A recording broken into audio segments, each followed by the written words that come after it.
आ रही है, आपको फोटोग्राफ्स भी सही आ रही होगी, ऐसा मेरी उम्मीद है। बहरहाल, कल हमने बात करी थी नेपाल की। नेपाल के बारे में आज हम उसी को थोड़ा सा और कंटिन्यू करेंगे, ज़्यादा समय नहीं लेंगे, थोड़ा सा समय लेंगे नेपाल का। कल मैंने आपको बताया था कि नेपाल में किस प्रकार से नेपाल के प्रधानमंत्री का इस्तीफ़ा मांग लिया गया है। अब ये जो इस्तीफ़ा मांग लिया गया है, इसके पीछे बहुत सारे कारण हैं, और इस सारे कारण के बाद में, इस्तीफ़ा मांगने के बाद में होता क्या है, तो जो होता है उसकी स्थिति मैं आपको दिखा दूँ। नेपाल में आजकल जो चल रही है तस्वीर, वो ये तस्वीर बहुत ज़्यादा वायरल है। आप ये देखिए, ये कार्टून नेपाल में बहुत ज़्यादा वायरल है इस समय, बहुत ज़बरदस्त वायरल है ये नेपाल में। और इस प्रकार के कार्टून्स आपको लगातार नेपाल की जनता के बीच मिल जाएंगे। और इस समय प्रधानमंत्री ओली जो हैं बहुत ज़्यादा परेशान हैं, उनके पास उन्हें कोई वे आउट नज़र नहीं आ रहा कि आखिर वो अपना जी का जंजाल कैसे छुड़ाएं, जो लोग इतने नाराज़ हैं उससे कैसे बचें। लेकिन ये सारी चीज़ें इसी से रिलेटेड हैं। मैं आपको एक छोटी सी बात बताता हूँ। जैसे भारत में कई सारे 2-4 पार्टियाँ मिलकर सरकार बनाती हैं, और 2-4 पार्टियाँ जब मिलकर जब सरकार बनाती हैं, तब क्या होता है, तब ये होता है कि 6 महीने आप सीएम रहेंगे, 6 महीने मैं सीएम रहूँगा, 6 महीने आप पीएम रहेंगे, 6 महीने मैं पीएम रहूँगा। ये हमने भारत में देखा। और वो सीएम पीएम कैसे होते हैं ये भी हमने देखा। हमने देखा किस प्रकार से भारत में धोखेबाजी भी होती है। हमें बहुत अच्छी तरह से याद है कि जब बीएसपी और बीजेपी की मिलीजुली सरकार बनी थी, तो बीएसपी ने बोला कि पहले 6 महीने हम बनेंगे, पहला जो कार्यकाल है 2.5 साल या 6 महीने जो भी है वो पहले हम करेंगे, और जब आपकी बारी आएगी तब आपको हैंड ओवर करेंगे। बाकायदा सरकार चलाई, और बीएसपी ने आखिर में आकर सरकार हैंड ओवर करने से मना कर दिया, जिस पर से बीजेपी ने समर्थन वापस ले लिया था, और वहीं से बीजेपी और बीएसपी की एक तरह से लड़ाई शुरू हुई। यानी कि जो आदमी सत्ता में आ जाता है वो दूसरे को हैंड ओवर नहीं देता है। यही कश्मीर में हमने देखा, पीडीपी ने पूरे 2.5 साल 3 साल सरकार चलाई, और जैसे ही करीब आया कि अब हैंड ओवर देना है, तब उन्होंने हैंड ओवर देने से मना कर दिया। हैंड ओवर के टाइम बीजेपी जब हैंड ओवर लेने वाली थी, उसने जो 2.5-3 साल जो सरकार झेली पीडीपी की, वो इसीलिए झेली थी कि जैसे ही हैंड ओवर हमारे पास आएगा, हम कॉन्स्टिट्यूएंट असेंबली से लिख कर दे देंगे कि यहाँ से धारा 370 हटाई जाए। तो ये बहुत क्लियर है। हमेशा जो है इस प्रकार की जब बातें होती है उसमें धोखा होता है, राजनीति में धोखा चलता है, बहुत कॉमन है। नेपाल भी इससे अछूता नहीं है। नेपाल में जो वर्तमान सरकार है, इसमें जो पूर्व प्रधानमंत्री थे और वर्तमान प्रधानमंत्री, इन दोनों के बीच में समझौता हुआ था कि इतने समय के बाद आप मुझे सत्ता हैंडओवर कर देंगे। बहरहाल सत्ता हैंडओवर का वो समय आ गया, और जब सत्ता हैंडओवर का समय आया तब ओली साहब ने सत्ता हैंडओवर नहीं करी पूर्व प्रधानमंत्री को, और जब सत्ता हैंडओवर नहीं करी तब ये झगड़ा शुरू हुआ।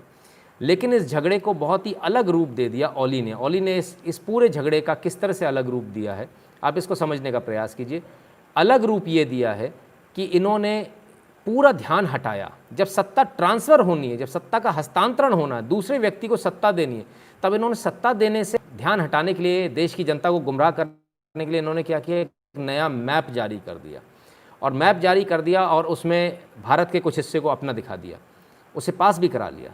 जनता का ध्यान पूरा इससे हट गया कि सत्ता का हस्तांतरण होना था। जनता का ध्यान कहाँ चला गया, जनता का ध्यान पूरा का पूरा चला गया इस बात पर कि भारत का ये हिस्सा हमारा है, या इस तरह की बातों में उलझा दिया। सिर्फ इतना नहीं किया, जो कुछ इनके पास में जो लोग थे, प्रदीप जी, मनोज जी, बहुत बहुत धन्यवाद आप दोनों के कंट्रीब्यूशन के लिए।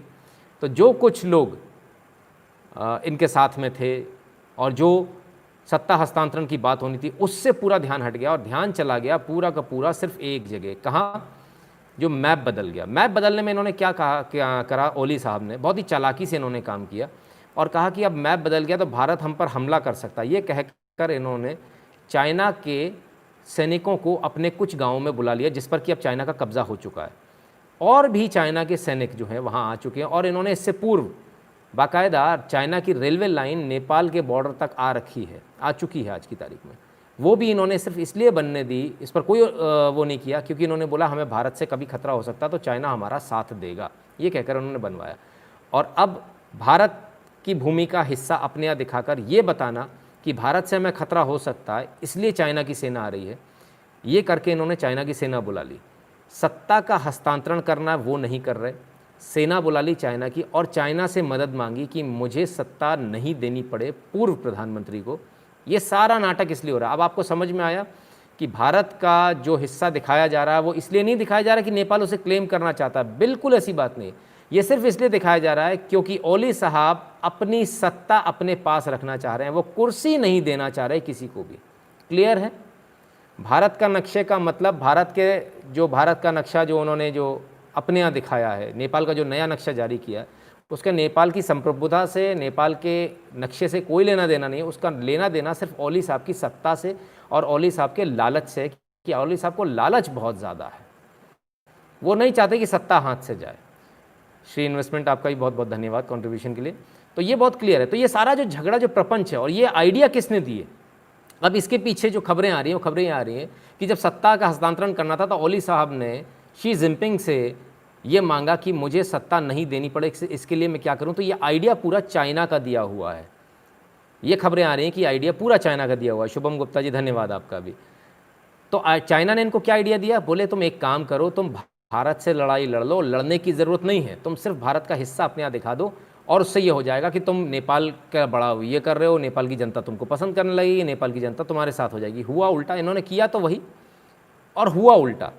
तब शी जिनपिंग ने धीरे से अपनी सेना भी भेज दी नेपाल के अंदर, और अब मुझे ऐसा लगता है बहुत जल्दी नेपाल बहुत बड़ी कीमत चुकाएगा इस एक व्यक्ति की वजह से। देखिए, जब जब सत्ता का लालच होता है, जिस देश में भी होता है, वो देश उसकी बहुत लंबी कीमत चुकाता है। नेपाल को अब इसके लिए तैयार हो जाना चाहिए, क्योंकि वहाँ के प्रधानमंत्री ओली को सत्ता का लालच आ गया, सत्ता की मलाई का लालच आ गया है। वो कुर्सी नहीं छोड़ना चाह रहे, और ना सिर्फ इतना, वो हनी ट्रैप में भी फंस गए हैं। ऐसा भी खबरें आ रही हैं बहुत सारी जगहों से, बहुत सारी जगहों से, और कई सारे, मतलब इसको अमेरिकन इंटेलिजेंस एजेंसी भी इसकी पुष्टि कर चुके हैं कि हनी ट्रैप हो चुके हैं, और बाकायदा इनकी सीडी चाइना के पास है। इन्हें ये भी डर है कि कहीं ऐसा ना हो कि चाइना इनकी सीडी बाहर कर दे। तो हो सकता है कि ये जो आइडिया जो चाइना ने दिया कि भारत का हिस्सा अपने यहाँ दिखा दो और मैं तुम्हारी मदद के लिए आ रहा हूँ, अब भारत तुम पे हमला करेगा और मैं तुम्हारी मदद के लिए आ रहा हूँ करके अपनी सेना जो नेपाल में पहुँचा दी है, इससे इनको बहुत मुश्किल होने वाली है। बहरहाल, अब इतना होने के बाद इन्होंने, ओली साहब ने कहा कि भारत की सरकार मेरी सरकार गिराना चाहती है। उस पर मैंने कल आपको बताया था कि लोगों ने इनसे इस्तीफ़ा मांग लिया, इन्हीं की पार्टी के लोगों ने इस्तीफ़ा मांग लिया, आप इस्तीफ़ा दीजिए या साबित कीजिए। तो इस्तीफ़ा ना दे पा रहे हैं, ना साबित कर पा रहे हैं, तो अब क्या करें। तो अब केजरीवाल, पहले वाला भी इनका स्टंट केजरीवाल वाला स्टंट था, दिल्ली में जो केजरीवाल करता है। तो ओली जो है केजरीवाल का कुंभ का बिछड़ा हुआ भाई है, कुंभ के मेले में जो बिछड़ गया था वो भाई है। पिछला स्टंट भी यही था कि भारत सरकार मुझे गिराना चाहती है, जो केजरीवाल जी करते हैं, मुझे काम नहीं करने दिया जा रहा, झूठ बोलना और भाग जाना, हिट एंड रन। इस बार इन्होंने भी हिट एंड रन खेला, लेकिन ये सक्सेसफुल नहीं हो पाए। अब उसके बाद क्या हुआ, जब कोविड ज़्यादा फैल गया तो क्या हुआ, केजरीवाल जी भर्ती हो गए थे, मुझे कोरोना हो गया है, लेकिन लोगों ने प्रेशर इतना क्रिएट किया कि वो कोरोना का बहाना नहीं चला पाया, और ऐसा ही कुछ बहाना ओली साहब ने भी चलाया, और ये रहा वो ओली साहब का बहाना आपके सामने। ठीक है, Nepal prime minister KP Sharma Oli taken to side chest pain. ठीक है साहब, तो ये क्लियर है।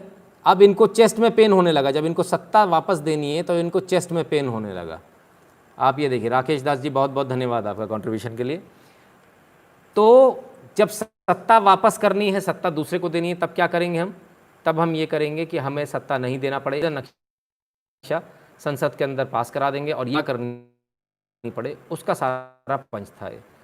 अब जब वो भी उल्टा पड़ गया, तब क्या किया, तब ये किया कि भैया भारत जो है मेरी सरकार गिराना चाहता है, वो भी उल्टा पड़ गया। तब क्या किया कि साबित करो ये इस्तीफा दो। तब मेरे सीने में दर्द हो रहा है, मुझे तो हार्ट अटैक आने वाला है। अशोक योगी जी बहुत बहुत धन्यवाद आपका, कि मेरे तो सीने में दर्द हो रहा है, मुझे हार्ट अटैक आने वाला है। और ये हार्ट अटैक के बहाने से ये भर्ती तो हुए थे, लेकिन ये भी नहीं चली। और रिपब्लिक वर्ल्ड की मैं आपको न्यूज़ दिखा रहा हूँ, Nepal PM KP Oli hospitalised after complaining of chest pain, discharge after checkup. ठीक है साहब, आज की न्यूज़ है 1 जुलाई की 19:51, ये शाम को 8 बजे की न्यूज़ है। मैंने आपको कब बताया था ये सत्ता हस्तांतरण वाला पूरा मैटर, और इनका इस्तीफ़ा मांगा गया, ये मैंने आपको कल बताया था। और आज ये भर्ती हो गए। और जो आपको न्यूज़ दिखा रहा हूँ, ANI की भी जो न्यूज़ दिखाई वो भी आज की है, 1 जुलाई की, और शाम को 5:42 पर ये भर्ती हुए थे। और लगभग 8 बजे सारे चेकअप के बाद इनको अब रिलीव कर दिया गया। वहाँ भी इनका झूठ वो भी नहीं चल पाया। तो जो आज हो रहा है वो हमने कल आपको बता दिया था, और कल जो होने वाला है वो भी हम आपको आज बता देते हैं कि नेपाल के अंदर बड़ा घमासान होने वाला है, बड़ा घमासान होने वाला है। इसका मतलब ये नहीं कि जो दूसरा प्रधानमंत्री वो हमारे कोई फेवर का होगा या ऐसा, हम ऐसा बिल्कुल भी नहीं मानेंगे, और हम ऐसा बिल्कुल भी नहीं मानते इस बात को। हम सिर्फ ये मानते हैं कि जो कुछ हो रहा है, जो कुछ भी होगा, वो नेपाल का आंतरिक मामला है और नेपाल उससे निपटने में सक्षम है। और नेपाल उससे निपटे अपने हिसाब से। ठीक है, ये क्लियर है। दो चीज़ें क्लियर हो गई। तो अब ये चीज़ बहुत साफ़ हो चुकी है कि भारत से जो नक्शे वाला जो मैटर है नेपाल का, उसका भारत से कोई लेना देना नहीं है। उसका लेना देना नेपाल की आंतरिक जो सत्ता हस्तांतरण है उससे लेना देना है, हमारे से उसका कोई लेना देना नहीं है। ठीक है, क्लियर है। और चाइना इसमें अपनी गोटी लाल करने की कोशिश कर रहा है, लेकिन बहरहाल चाइना को वहाँ की नेपाल की जनता बहुत ज़बरदस्त तरीके से जवाब दे रही है और आप सबके सामने सब कुछ आएगा कि क्या क्या हो रहा है चाइना के साथ में। ठीक है, तो दो चीज़ें आपने देख ली, कल की बात हमने आपको क्लियर कर दी, आज की बात भी आपने देख ली, लेकिन इस सब के बीच में कुछ ऐसा है जो आज भारतीय राजनीति में जो बहुत बड़ा हुआ, और वो जो बहुत बड़ा हुआ उसको आपको देखना बहुत ज़रूरी है, वो आपको समझना बहुत ज़रूरी है। क्योंकि देखिए, कहने के लिए बहुत आसान है कि हाँ ये कोई बड़ी बात नहीं है, लेकिन असल में ये बहुत बड़ी बात है। Please talk about China claiming large part of Bhutan in the future, Anita V ji. Anita ji बहुत बहुत धन्यवाद सबसे पहले आपके कंट्रीब्यूशन के लिए। और चाइना आज से नहीं, भूटान का पार्ट बहुत पहले से क्लेम करता आ रहा है, और यही सबसे बड़ा कारण है भारत से लड़ाई होने का कारण ही है ये। भारत का कोई चाइना से सीधा डायरेक्ट लड़ाई नहीं है भारत की किसी प्रकार की डायरेक्ट लड़ाई चाइना के साथ में नहीं है। लेकिन चाइना से हमारी लड़ाई क्यों है? डोकलाम की वजह से। डोकलाम आपको पता होना चाहिए, डोकलाम भारत का पार्ट नहीं है। डोकलाम जो है वो कहाँ का पार्ट है? भूटान का पार्ट है। और भूटान में जब इनके सैनिक आए थे, डोकलाम में जब इनके भूटान के पार्ट में आए थे, तब भारत की सेना अड़कर खड़ी हो गई थी और चाइना को मुँह की खानी पड़ी और चाइना वहाँ से वापस गया। बस वही एक ऐसा ट्रिगर पॉइंट था जिसने चाइना को परेशान कर दिया, और चाइना ने सोचा अब हम भारत को सबक सिखाएंगे। लेकिन बहरहाल सबक तो नहीं सिखा पा रहे। और जिस हिसाब से चाइना लगातार काम कर रहा है, लगातार जिस तरह से फिंगर 4 के आसपास चाइना ने चीन की भाषा में मैंड्रिन लैंग्वेज में उसने जो चीन लिखा है, जो कि सैटेलाइट से देखा जा सकता है, ये सब कुछ सिर्फ एक तरफ इशारा कर रहे हैं कि चीन युद्ध के लिए भारत को उकसा रहा है। और जब चीन उकसा रहा है तब फिर युद्ध इनएविटेबल हो जाता है। आप उसको रोक नहीं सकते, आप उससे भाग नहीं सकते, आपको युद्ध करना ही पड़ेगा। दो ही चीज़ें होती हैं, या तो आप आत्मसमर्पण करें या फिर आप युद्ध करें। भारत युद्ध करने के पूरी तैयारी में है और पूरी ताकत के साथ मुंह तोड़ जवाब चाइना को देने वाला है। भूटान के ऊपर हम कोशिश करेंगे आपके लिए अलग से कोई एपिसोड लाएं, लेकिन उससे पहले मैंने आपसे बोला आज एक बहुत बड़ी खबर हुई जो आपको देखनी चाहिए। नेपाल की चाइना की बात यहाँ ख़त्म होती है, हम आपको कोई दूसरी खबर दिखाते हैं। अब इस तस्वीर को देखिए, आप इस तस्वीर को आप ध्यान से देखिए। ये तस्वीर खिंचाई तो गई थी टीआरपी के लिए। बीच में बैठी हैं प्रियंका वाड्रा और इनके साथ कुछ 2-4 लोग बैठे हैं जो फ़ोन लगा के बाकी लोगों को बुला रहे हैं, और इस सड़क पर बैठी हैं। पर आज मोदी सरकार ने इन्हें असलियत में सड़क पर ला दिया है। आज असलियत में सड़क पर आ गई। जी हाँ, बिल्कुल सही देख रहे हैं आप। गांधी परिवार, वो परिवार जिसके मारे सत्ता हिल जाती है, वो परिवार जिसके मारे अच्छे हिल जाते हैं, और कहा जाता है भारतीय राजनीति इसी परिवार से चलती है। गांधी परिवार माने कांग्रेस, कांग्रेस माने गांधी परिवार। जो बात कर रहे हैं वो इसकी बात करें। अब इनको कैसे सड़क पर ला दिया गया, तो ज़रा देखें। मैं आपके सामने एक नोटिस लेकर आ रहा हूँ और इस नोटिस को ध्यान से पढ़िएगा आप।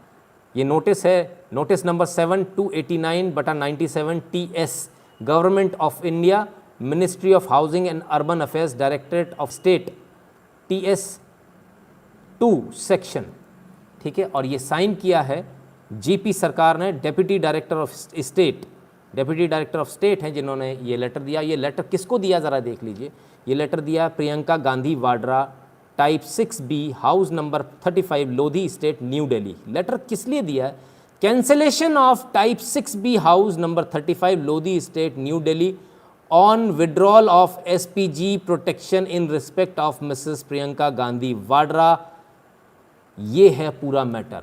यहाँ इनको जो SPG सुरक्षा मिली थी, वो SPG सुरक्षा आपको याद होगा 2019 में हटा ली गई थी। तब बहुत बवाल हुआ था और प्रियंका गांधी ने ये कहा था कि SPG सुरक्षा हटाई जा रही है, ये गलत हो रहा है, मुझे तो पुलिस की भी इस प्रोटेक्शन नहीं चाहिए, तमाम सारी इन्होंने बात करी थी।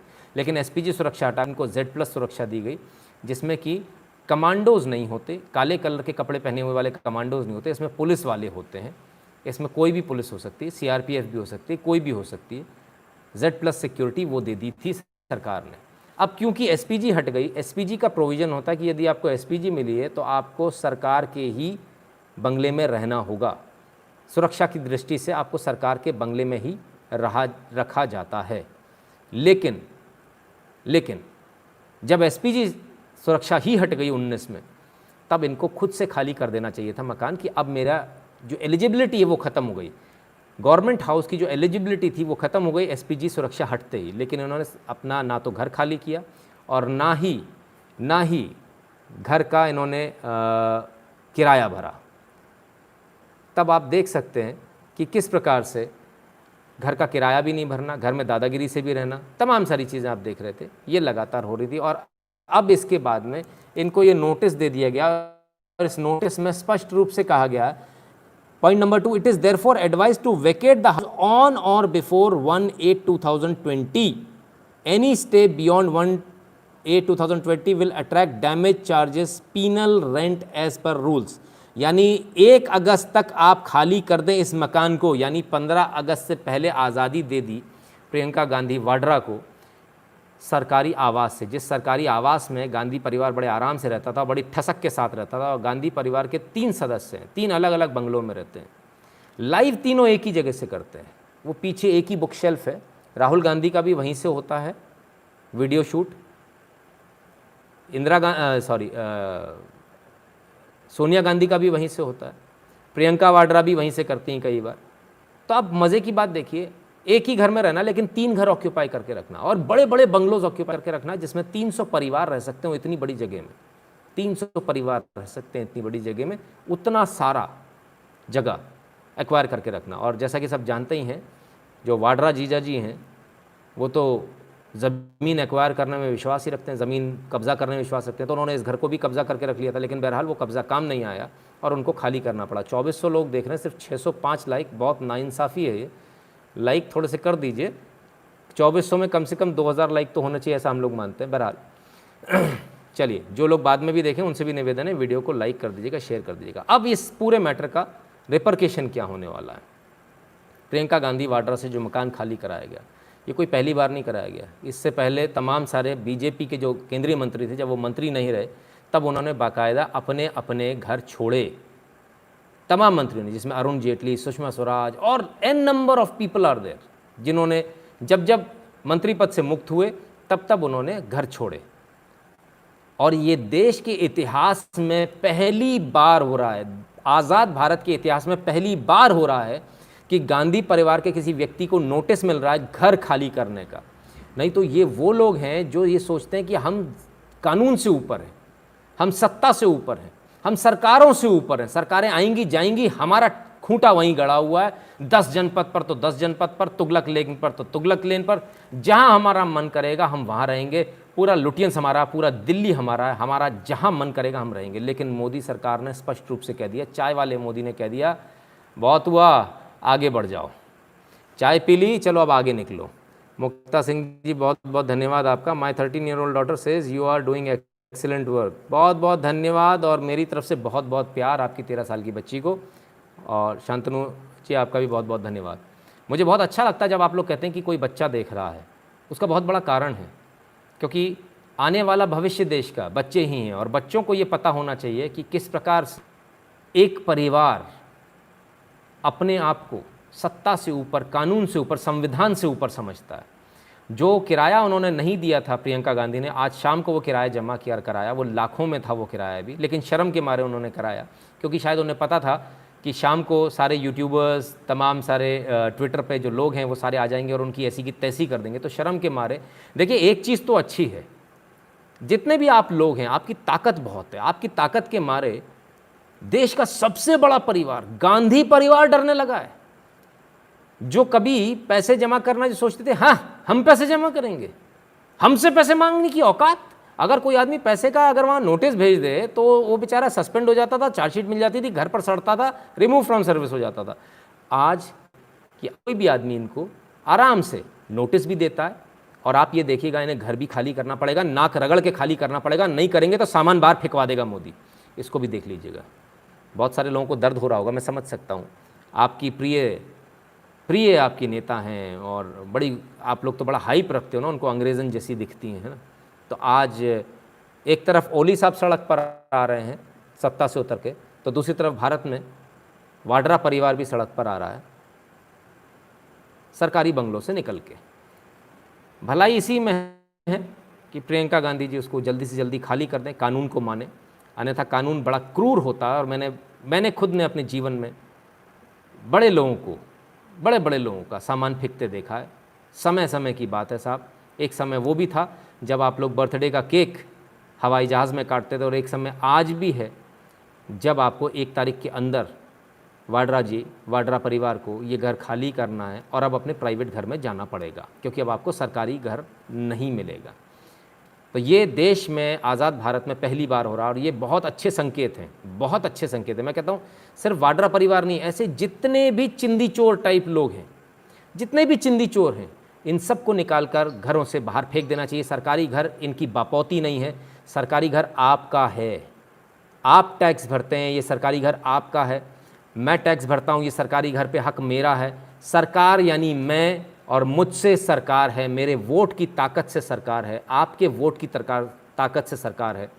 ये एक एक बंगला, सरकार की एक एक संपत्ति आपकी संपत्ति है। ये किसी गांधी परिवार की संपत्ति नहीं है, ये किसी वाड्रा परिवार की संपत्ति नहीं है, ये सभी परिवार समझ लें, किसी परिवार की भी नहीं है, भी अपने दिमाग से निकाल दें। तो ये संपत्तियां देश की जनता की संपत्ति है, देश के जनता के खून पसीने की कमाई, टैक्स के पैसे की कमाई की संपत्तियां हैं।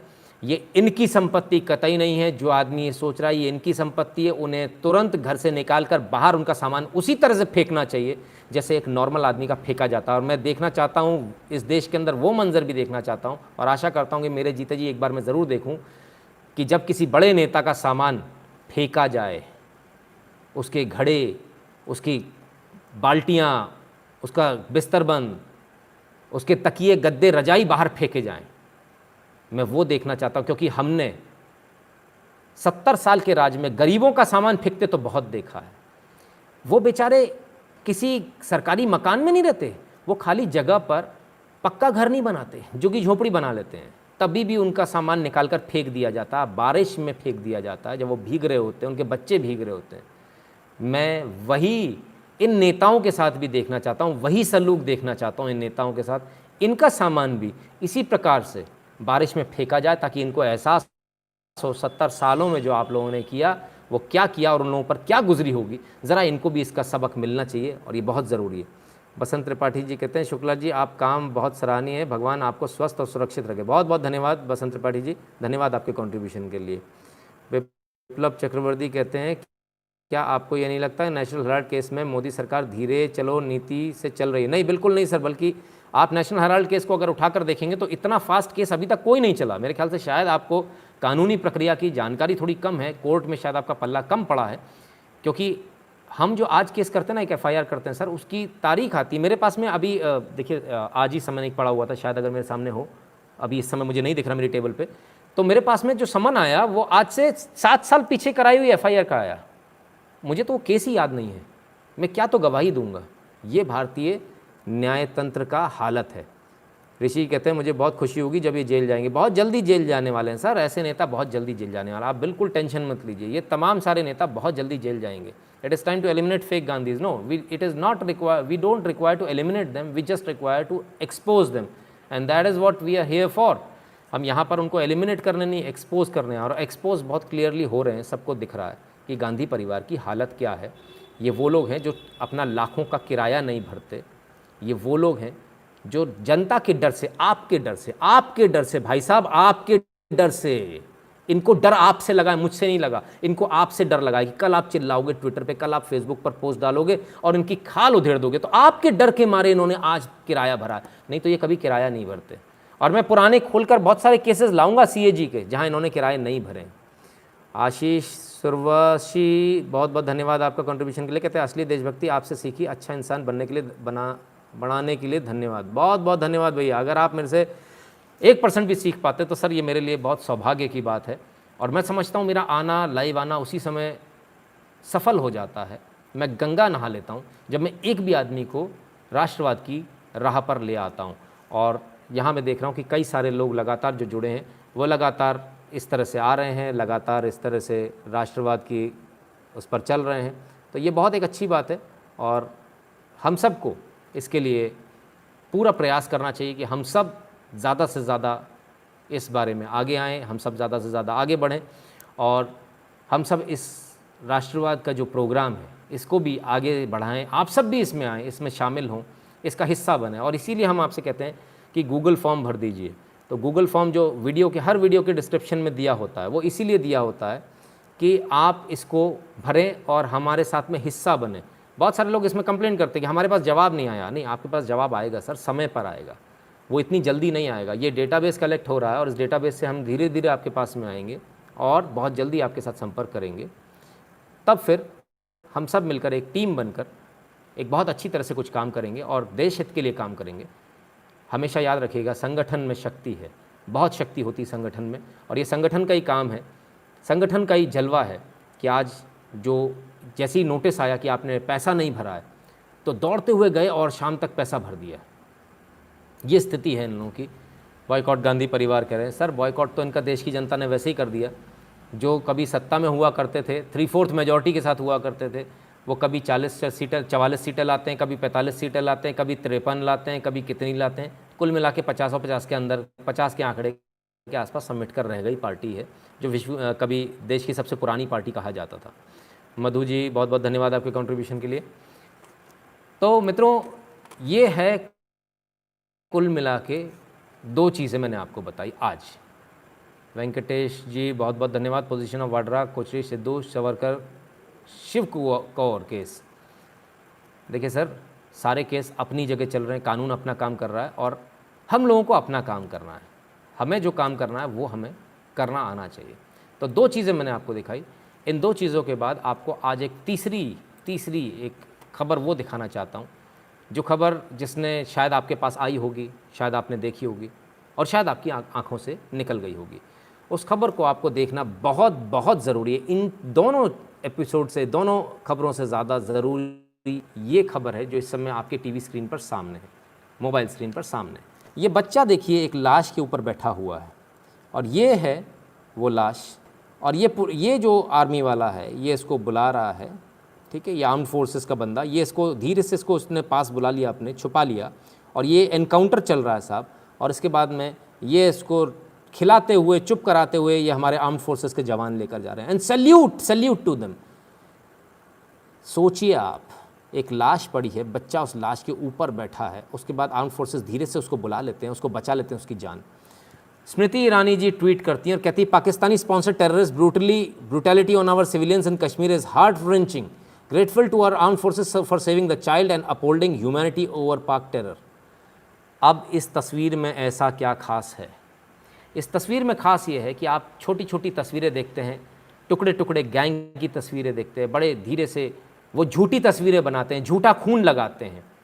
आयशी जैसी हमने देखी, प्रेसिडेंट जो कॉलेज की है, झूठा खून लगा कर आती है, पट्टी बांध कर आती है, अगले दिन वो पट्टी गायब होती है। मतलब इतनी जल्दी तो हमने आज तक किसी की चोट ठीक होते नहीं देखा। ये लोग झूठी चीज़ें करते हैं और आज जो हम आपको दिखा रहे हैं वो सच्ची तस्वीर है। अब झूठे और सच्चे का फ़र्क देख लीजिए। उस झूठी तस्वीर को टुकड़े टुकड़े गैंग पूरी ताकत के साथ पूरे विश्व में फैलाता है, पूरे विश्व में फैलाएगा। लेकिन इस सच्ची तस्वीर के लिए टुकड़े टुकड़े एक भी सदस्य का आज कोई ट्वीट नहीं आया। इस बच्चे के लिए किसी का ट्वीट नहीं आया कि इसका कौन छिन गया, इसका पिता छिन गया, इसके घर, इसके सर के ऊपर से हाथ हट गया किसी का। इसके लिए कोई ट्वीट नहीं आया, कोई ट्वीट नहीं आया बच्चे के लिए कि ये लाश किसकी है, ये बच्चा इसके साथ में था, दूध लेने बताया जा रहे थे, तब इनको गोली मारी गई। बहरहाल ये ट्वीट बहुत सारे लोगों ने किया, रमेश सोलंकी ने भी किया, इनसे आप परिचित ही होंगे। और ये ट्वीट हम बच्चे की फ़ोटो नहीं दिखाना चाहेंगे, हालांकि इन्होंने बच्चे की फ़ोटो पोस्ट कर दी। तो ये ट्वीट आपको इसलिए देखना ज़रूरी हो जाता है क्योंकि हमें ये पता होना चाहिए हमारी आर्म फोर्सेस कैसी हैं, जिन्हें बदनाम किया जाता है। टुकड़े टुकड़े गैंग जिस आर्म फोर्सेस के लिए कहता है इंडियन आर्मी रेप्स, मैं उसको बताना चाहता हूँ Indian army does not rape, in fact they save even a child. Forget about a full grown up adult, they save a child.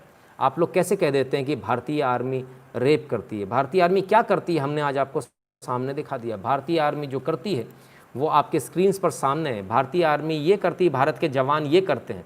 लेकिन अफसोस को झुटलाते हुए आप लोग झूठी खबरें चलाते हैं और आप हर बार ये कहते हैं कि भारतीय आर्मी अन्याय करती है, भारतीय सैनिक अन्याय करते हैं, भारतीय जवान अन्याय करते हैं। निखिल जी कहते हैं इंडिया चाइना कॉन्फ्लिक्ट के बारे में latest update. Sir latest update तो यही है जो मैंने अभी आपको बताया था। बहरहाल पहले मैं आर्मी की आर्म फोर्सेस की बात ख़त्म कर लूँ, फिर उस पर आता हूँ। तो ये तमाम सारी चीज़ें हैं जो आपके सामने हैं, और ऐसी लगातार आपको खबरें मिलती रहेंगी। टुकड़े टुकड़े गैंग लगातार परेशान रहेगा, टुकड़े टुकड़े गैंग के साथ के लोग परेशान रहेंगे। बहुत लोग यहाँ पर भी आते हैं, बहुत परेशान होते हैं, बहुत फड़फड़ाते हैं, तड़पते हैं ये देखकर कि किस प्रकार से उनकी बैंड बजाई जाती है, और वो भी रात के 11, साढ़े 11 बजे, 12 बजे बैंड बजाई जाती है, तब भी 3-3, 4-4 हज़ार लोग देख रहे होते हैं, तो उनको बड़ा दर्द होता है। तो टुकड़े टुकड़े गैंग से मेरा सिर्फ इतना ही कहना है सर, फ़र्क सिर्फ इतना सा है कि हम लोग देश के लिए सही खबर दिखाते हैं, और आप लोग झूठी खबर भी इतनी गंदी तरीके से दिखाते हो जिसकी कोई लिमिट नहीं है। आपको शर्म आनी चाहिए। द एक्शंस ऑफ टुकड़े टुकड़े gang must be well publicised. Shridhar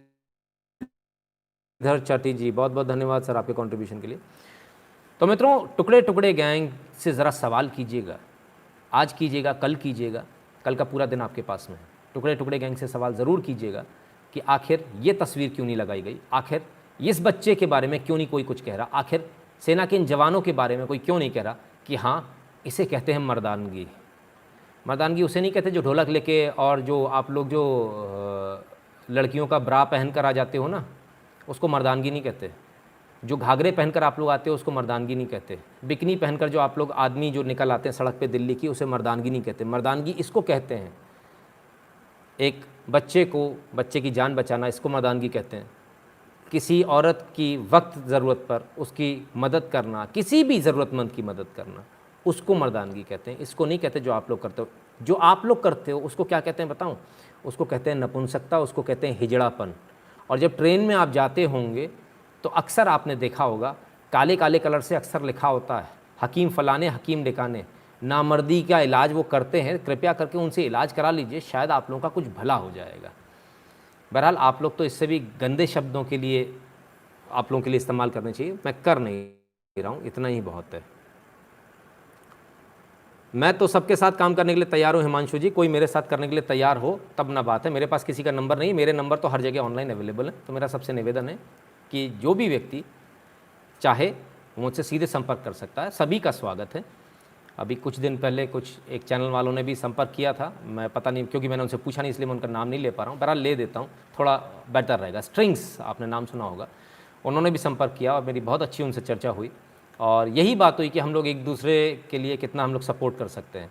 तो मैंने सभी को ये कहा, उनको भी कहा, और अभी इस वीडियो के माध्यम से, इस लाइव के माध्यम से फिर से सबसे कह देता हूँ, मेरे लाइव का जितने भी लाइव हैं ये आप चाहें अपने चैनल पर अपलोड कर सकते हैं। इसका कोई हम स्ट्राइक नहीं देते, किसी को भी कोई स्ट्राइक नहीं देते, ठीक है।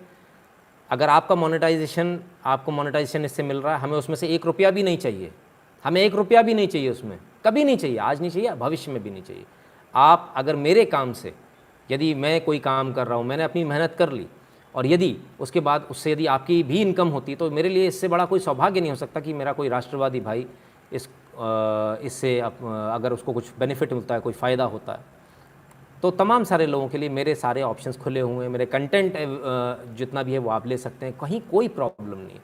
स्ट्रिंग्स भी अच्छा काम कर रहे हैं, बहुत बेहतरीन काम कर रहे हैं, उनसे भी मेरी यही चर्चा हुई, मैंने यही कहा आपको जितना कंटेंट चाहिए आप ले सकते हैं, कोई मनाही नहीं है। मेरे किसी वीडियो पे कोई कॉपीराइट नहीं है, कोई कॉपीराइट नहीं है, आई रिपीट। आप आराम से वीडियो ले सकते हैं, वीडियो का बीच का मसाला ले सकते हैं, जो आपको उसमें से जो आर्टिकल चाहिए वो ले सकते हैं, उसमें से जो सबूत चाहिए ले सकते हैं, किसी पर भी मैं कोई कॉपीराइट नहीं लगाता हूँ, ठीक है। आपके लिए सब कुछ फ्री है। Who dares win, you are doing well for the sake of my lovely Bharat, जय हिंद। बहुत बहुत धन्यवाद सर, लेकिन आपका नाम नहीं पढ़ पा रहा हूँ, नाम आपका जिस भाषा में आ रहा है मुझे वो भाषा नहीं आती। तो हम सबको, और सिर्फ मुझे नहीं, ऐसा नहीं है कि मैं कोई बहुत बड़ा काम कर रहा हूँ, कोई बहुत बड़ा काम कर रहा हूँ मैं कि मेरा सब कुछ फ्री आप ले जाओ, मेरा कुछ है ही नहीं, ये आप ही का है, ये आप ही के लिए बनाया है। ये जो मैंने पूरा आइटम बनाया ना, ये जो तैयार करी है डिश, मेरे भाइयों ये आप ही के लिए करिए, ये आप ही के लिए, देशवासियों के लिए। इसमें मेरा कॉपीराइट कैसे हो सकता है? ये मेरा कैसे हो सकता है? हाँ, मेरी मेहनत हो सकती है, मैंने मेहनत करी, कोई बात नहीं, लेकिन वो देश के लिए है, मेरे लिए नहीं है। ये वीडियो मैंने अपने लिए नहीं बनाए, तो जब देश के लिए बनाए तो उसके लिए फिर ये क्यों कि दूसरा नहीं ले सकता? सब ले सकते हैं। इंडियन, बहुत बहुत धन्यवाद आपका कंट्रीब्यूशन के लिए। तो ये सब के लिए है, सब लोग ले सकते हैं। रश्मि जी बहुत बहुत धन्यवाद आपका क्लब के लिए, सॉरी कंट्रीब्यूशन के लिए।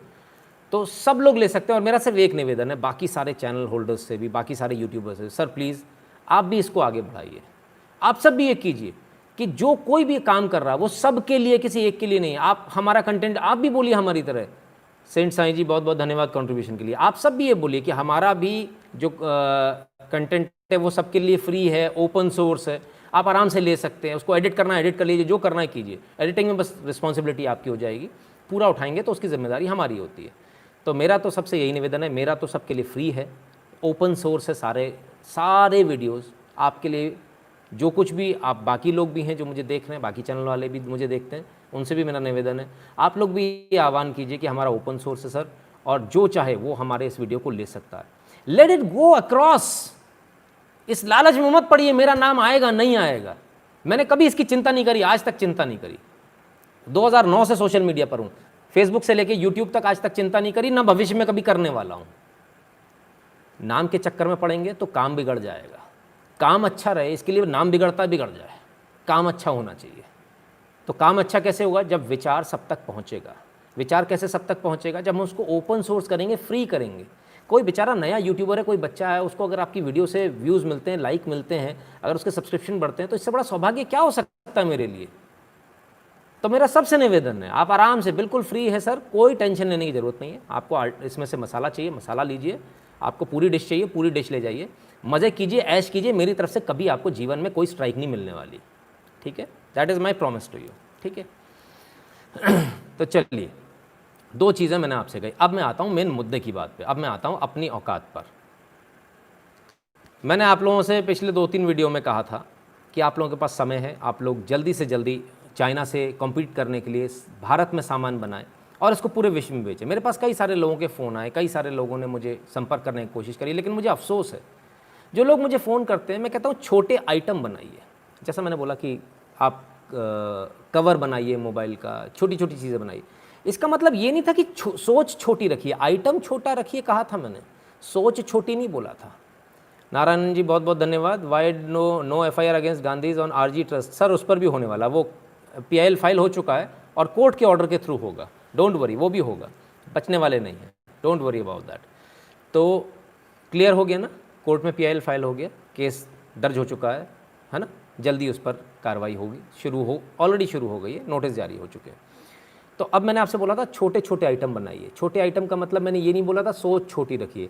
आपको देख के और सुनकर बहुत अच्छा लगता है, विचारों को नई दिशा मिलती है। अंजलि पेठे जी बहुत बहुत धन्यवाद बहन, आपका हौसला अफजाई के लिए और कंट्रीब्यूशन के लिए बहुत बहुत धन्यवाद।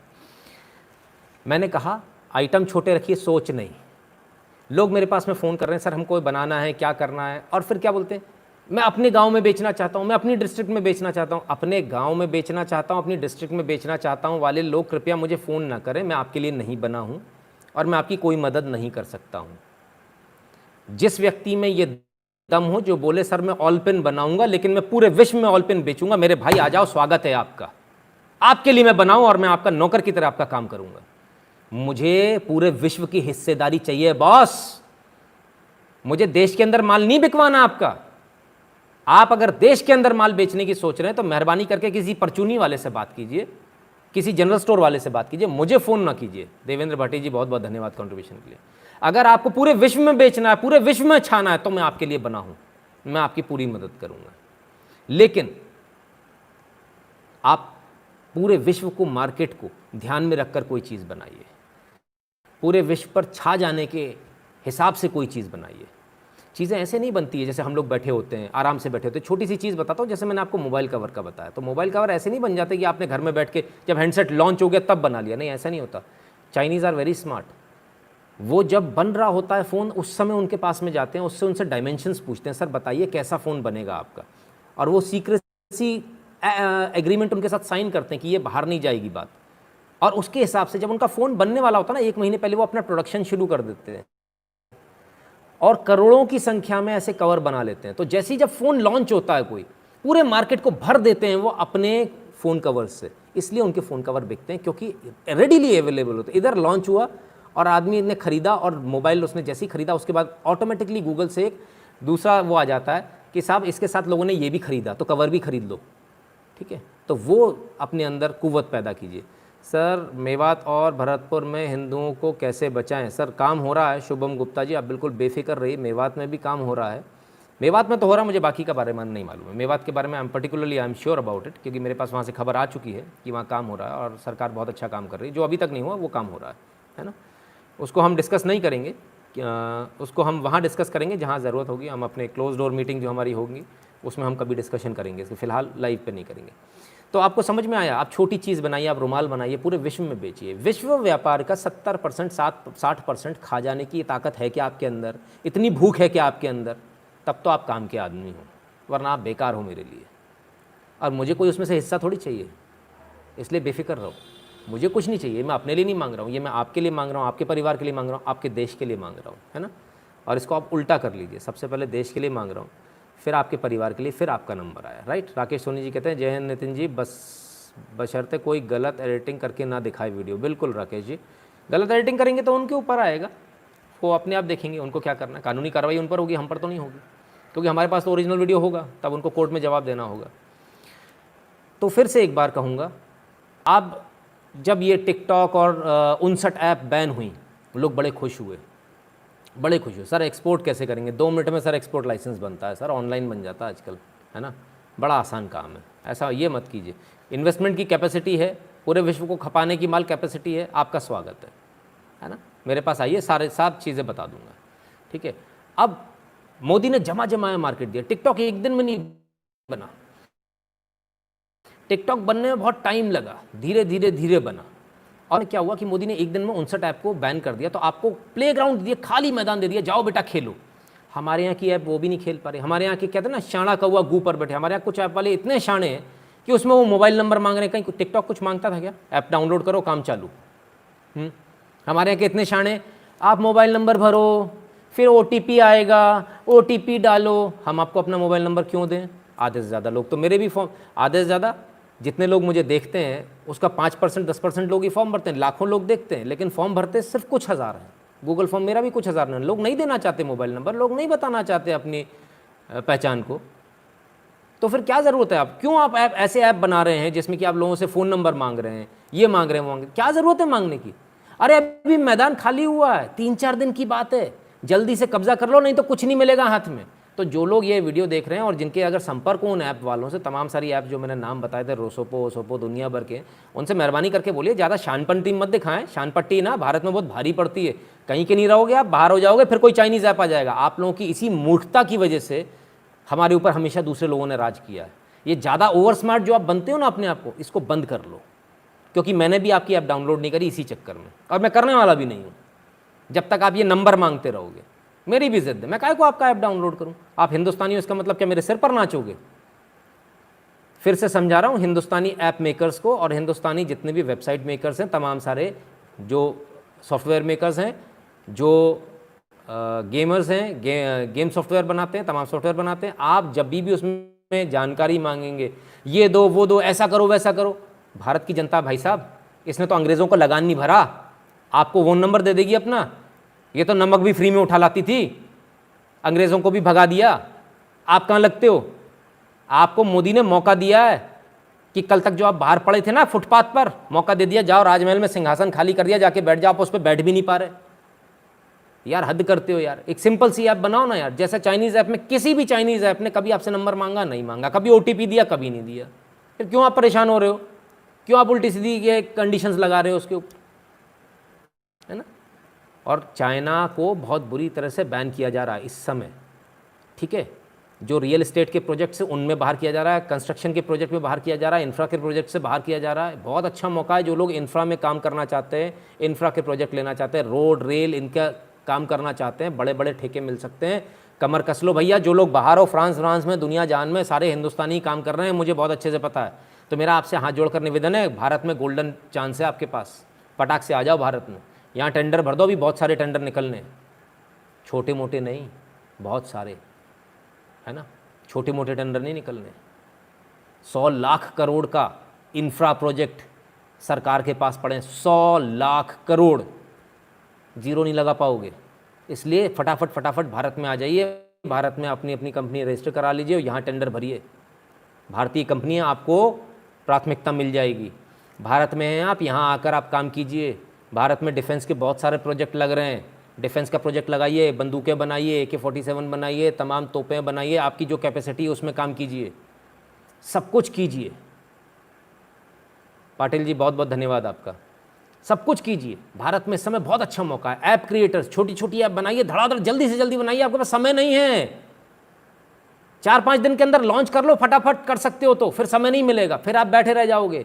ये ट्रेन स्टेशन पे रुकती नहीं है, ये तो धीमी हुई है, दौड़ कर चढ़ जाओ तो भला हो जाएगा, नहीं तो खड़े रहोगे बेटा, पीछे पैसेंजर आ रही है उसी में धक्के खाना। ठीक है, तो ये जो ट्रेन जो चेन पुलिंग करके मोदी जी ने स्लो करी है ना, इसमें जल्दी से चढ़ जाओ फटाक से। सर 5G की परमिशन दे दी है क्या? 5G की टेस्टिंग चल रही है सर, और टेस्टिंग में सरकार ने पहले ही बोल दिया, प्राइवेट ऑपरेटर्स को भी बाकायदा चिट्ठी लिखकर ये कहा गया है, जी हाँ चिट्ठी लिखकर कहा गया, अनऑफिशियली नहीं ऑफिशियली कहा गया कि आप 5G के इक्विपमेंट जो भी लगा रहे हैं उसमें चाइना की हिस्सेदारी कम से कम रखें, चाइनीज़ इक्विपमेंट कम से कम लें। राज दहिया जी बहुत बहुत धन्यवाद आपके कॉन्ट्रीब्यूशन के लिए।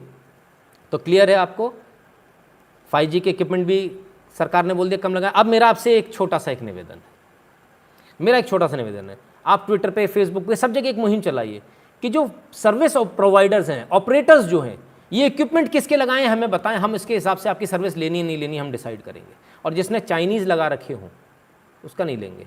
जैसे जियो ने पिछली बार जो है ना चाइना के इक्विपमेंट लिए थे, इस बार अगर वो चाइना के 5G में लेता तो हम 5G नहीं लेंगे, हम जियो का हम स्विच कर लेंगे, हम महंगा ले लेंगे हम, लेकिन जियो का नहीं लेंगे। अगर एयरटेल लेता है चाइना का तो हम एयरटेल का नहीं लेंगे, हम किसी भी का भी ले लेंगे, हम 4G चला लेंगे लेकिन हम नहीं लेंगे। तो 5G के भले BSNL अगर 5G लेगा हम BSNL नहीं लेंगे। 5G का इक्विपमेंट जिसका भी चाइना का होगा, जो टॉवर्स लगे हैं उनमें जो इक्विपमेंट यदि चाइना के होंगे तो हम 5G का कनेक्शन उस कंपनी का नहीं लेंगे। क्लियर है, एक चीज़ क्लियर हुई।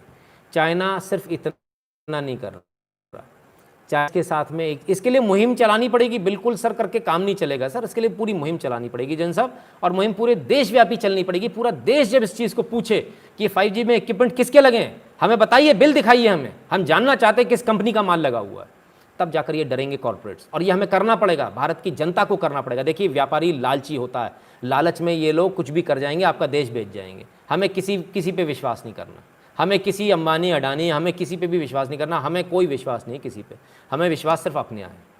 और अपने ऊपर विश्वास होने का नतीजा क्या कि हम इनसे सबूत मांगेंगे, आप हमें सबूत दे दीजिए आपने किससे लगाए इक्विपमेंट। यदि चाइनीज़ कंपनी नहीं है तो हम आपका 5G कनेक्शन लेंगे, और यदि सब 5G में अगर आपने चाइना के इक्विपमेंट लगाए तो हम उसका बहिष्कार करेंगे, बॉयकॉट करेंगे, हम नहीं लेंगे आपके हम आपके कनेक्शन नहीं लेंगे 5G के। ठीक है, क्लियर है।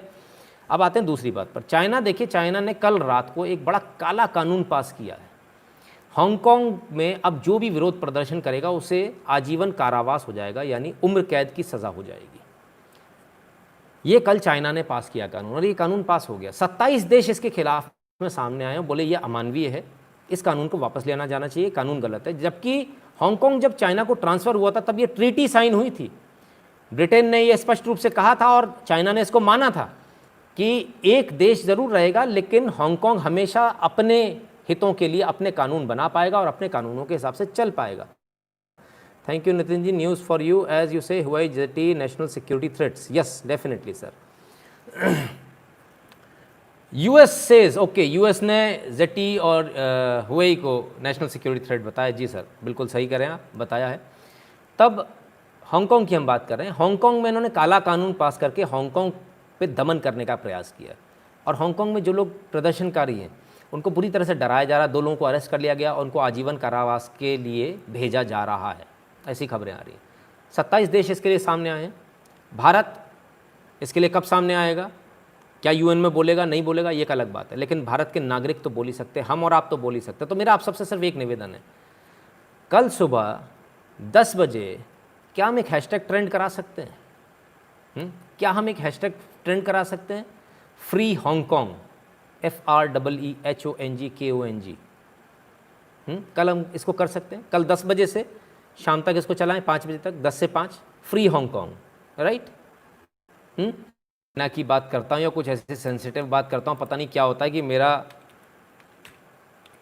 कनेक्शन जो है वो रीसेट कर दिया जाता है। किस लिए कर दिया? कुछ लोगों ने हांगकांग लिखा है, HONKONG, HONKONG नहीं, HONGKONG हांगकांग, हैशटैग FREEHO। हाँ ये जो लिखा है बूमरैंग कोम्स ने, इन्होंने सही लिखा है। ठीक है साहब, तो क्लियर है। कल से हम इसको शुरू करते हैं, फ्री हांगकांग, इस हैशटैग को, राइट। सुबह 10 बजे शुरू करेंगे, एक साथ शुरू करना, अलग अलग टाइम पे करेंगे तो ट्रेंड नहीं होता ना। ठीक सुबह 10 बजे इसको ट्रेंड करेंगे और एक साथ ट्रेंड करेंगे। लाइक अभी भी नहीं किया, 3000 लोग देख रहे हैं, 2400 लाइक है, मज़ा नहीं आता सर। गब्बर खुश कैसे होगा, है ना। गब्बर खुश नहीं होगा तो आप लोगों को मज़ा भी नहीं आएगा ना, फिर मुझे भी मज़ा नहीं आएगा, मैं भी 2-3 दिन का गैप मार दूंगा।